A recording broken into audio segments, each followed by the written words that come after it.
Home practice, how to. Each home practice has the new concept learned and some examples. Here you can practice reading and writing the words.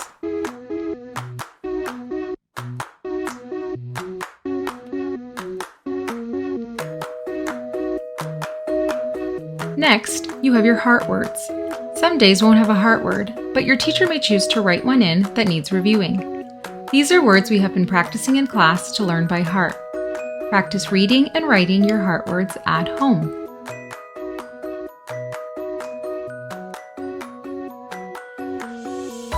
Next is word work. If you have magnetic letters or tiles, use those. If not, a whiteboard and dry erase marker work great too. You will be practicing how to spell and read different words depending on the instruction.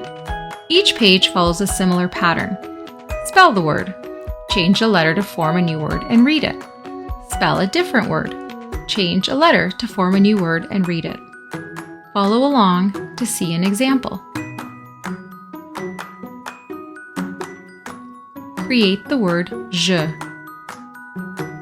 Change the J in the word je to the letter T.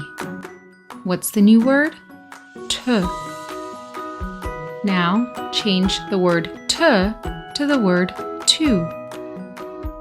Now change the U in the word to the letter A. What's the new word? Ta.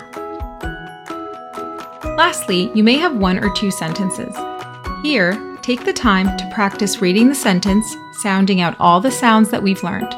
Then take out your whiteboard and marker or a piece of paper and pencil and write out the sentence, remembering your capital letter at the beginning of your sentence and your punctuation at the end.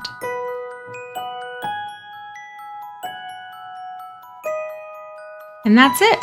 Happy practicing!